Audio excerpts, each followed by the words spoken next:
Next question 113 question. Who discovered penicillin? Penicillin ఎవరు కనుగొన్నారు? Penicillin ఎవరు కనుగొన్నారు? Alexander Fleming. ఎవరు కనుగొన్నారు? Alexander Fleming. ఇది ప్రపంచంలోనే మొట్టమొదటి యాంటీబయోటిక్. మొట్టమొదటి యాంటీబయోటిక్ అయిన పెన్సిలిన్ను కనుగొన్న శాస్త్రవేత్త ఎవరు? Alexander Fleming.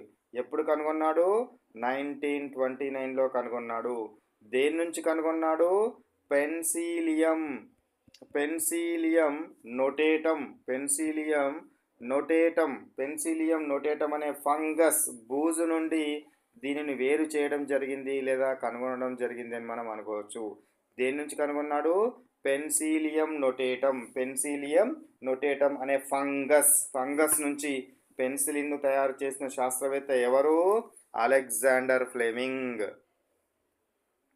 Next question 114 question. What is ఇది పాస్టరైజేషన్ ఇది pasteurization. What is pasteurization? Pasteurization అంటే ఏమిటిది? Technique invented by Louis Pasteur to preserve milk or wine by heating to kill harmful microorganisms. So ఏందట? ఏం technique చేసిండు? పాలు త్వరగా పాడవకుండా ఏం చేయడం జరిగింది? ఒక పద్ధతిని కనిపెట్టిండు. ఈ పద్ధతిలో ఏం చేస్తాము? పాలను ఒక టెంపరేచర్ వరకు వేడి చేసి వెంటనే చల్లబరచడం జరుగుతుంది. వేడి చేసినప్పుడు దీనిలో ఉన్న హానికరమైన సూక్ష్మజీవులు చనిపోయి ఎక్కువ కాలం పాలు నిల్వ ఉండడం జరుగుతుంది. దీన్నే పాస్చరైజేషన్ అంటారు. అర్థమైందా? పాస్చరైజేషన్ అంటే మనం రోజు పాలు ఇంట్లో కాగబెడతాం, కానీ కాగబెట్టి సాయంత్రం దాకా నిల్వ ఉంచుకుంటాం, కానీ ఎందుకు కాగబెడుతున్నామని డౌట్ ఏనాడన్నా వచ్చిందా? ఎందుకు కాగబెడతాము?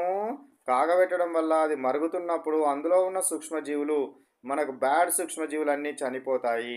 చనిపోవడం వల్ల అది పాడవకుండా ఎక్కువ కాలము నిల్వ ఉండడం జరుగుతుంది. ఓకేనా? Next question come to 115 question. What is an antibiotic? Antibiotic అంటే ఏమిటి? A chemical substance produced by living organisms that kill or inhibit another microorganism లేదా అనదర్ మైక్రోబ్స్. యాంటీబయోటిక్ అంటే ఏంటిదట?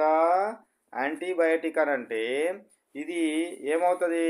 ఒక లివింగ్ ఆర్గానిజం నుంచి, ఒక బతికి ఉన్న ఆర్గానిజం నుంచి, మైక్రో ఆర్గానిజం నుంచి ఒక కెమికల్ ప్రొడ్యూస్ అవుతుంది. ఈ ప్రొడ్యూస్ అయిన కెమికల్ ఎందుకు యూజ్ అవుతుంది? To kill or inhibit other microorganisms. ఒక సూక్ష్మజీవి నుండి సేకరించిన హానికరమైన సూక్ష్మజీవులు వేరొక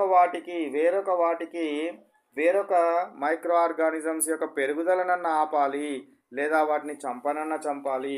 అట్లాంటి దాన్ని ఏమంటారు? యాంటీబయోటిక్ అంటారు. ఏమంటారు? యాంటీబయోటిక్. మీరు హాస్పిటల్కి వెళ్ళినప్పుడు యాంటీబయాటిక్ ఇంజెక్షన్, యాంటీబయాటిక్ టాబ్లెట్లు వేసుకుర్రా అని అడుగుతారు.